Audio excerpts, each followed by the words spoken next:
Well, let's say you've got a kid and you want the kid to improve. You don't set them a bar that's so high that it's impossible for them to attain it.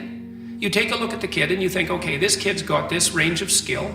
Here's a challenge we can throw at him or her that exceeds their current level of skill, but gives them a reasonable probability of success. And so, like I'm saying it tongue-in-cheek to some degree, you know, it's like, but I'm doing it as an aid to humility. It's like, well, I don't know how to start improving my life. Someone might say that. And I would say, well, you're not aiming low enough.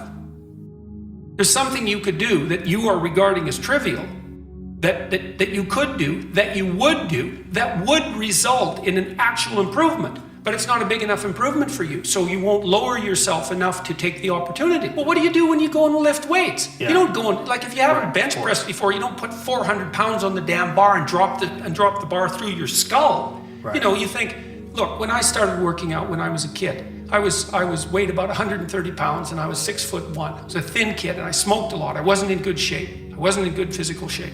And I went to the gym and it was bloody embarrassing, you know, and people would come over and help me with the goddamn weights. Here's how you're supposed to use this. You know, it was humiliating. And maybe I was pressing 65 pounds or something at that point.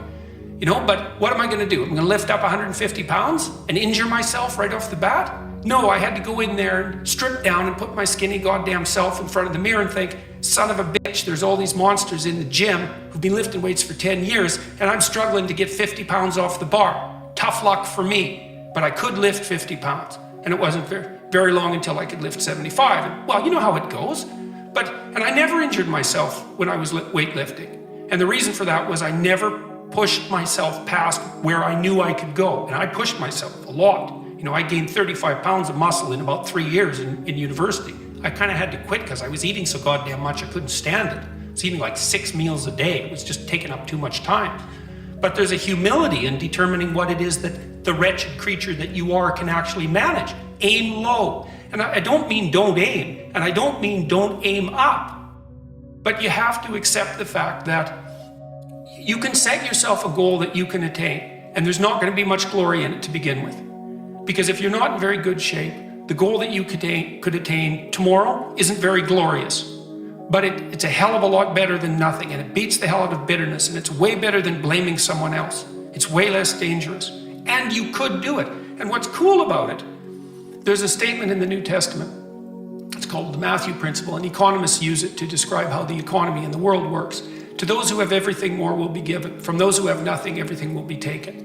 It's like what's very pessimistic in some sense, because it means that as you start to fail, you fail more and more rapidly.